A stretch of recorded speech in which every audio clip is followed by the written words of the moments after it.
Des immeubles vétustes qui tardent à être démolis à cause du désamiantage.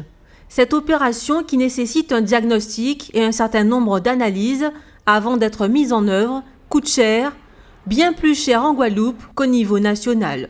Aujourd'hui, c'est un surcoût qui est multiplié par 4 ou 5 par rapport au surcoût que l'on observe en métropole. C'est-à-dire que quand vous dépensez 500 000 € pour désamianter une façade d'un appartement ou un immeuble en France, il vous faut dépenser 2 millions d'euros lorsque vous faites la même chose en volume ou en qualité sur la Guadeloupe.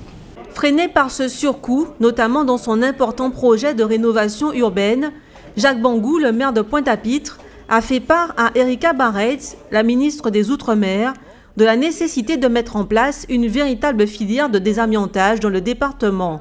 Solution qui soulève de nombreuses interrogations. Aujourd'hui, chaque fois qu'il y a un échantillon qui est prélevé, il doit partir à Marseille ou à Paris pour pouvoir être étudié, qu'on réponde oui ou non qu'il y a de l'amiante ou il y a un pourcentage.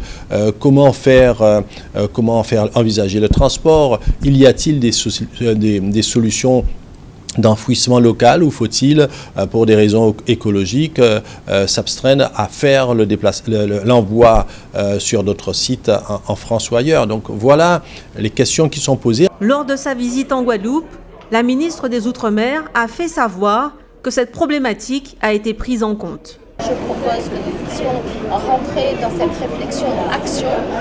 Donc il faudra faire quelques études, mais dans 4 mois, elle devrait être finie puisque je l'ai lancée maintenant pour voir comment est-ce que nous pouvons faire une filière du désamiantage. Et je souhaite qu'on puisse lancer ici un atelier école autour des tours Gabar sur le désamiantage. Après, il y a d'autres actions qui vont être en complément, mais au moins ne pas attendre et y aller, lancer. Les tours Gabar à Loricisque sont un bel exemple du problème soulevé. Vides depuis 2 ans, elles ne peuvent être démolies car il faut trouver environ 18 millions d'euros pour pouvoir d'abord les désamianter.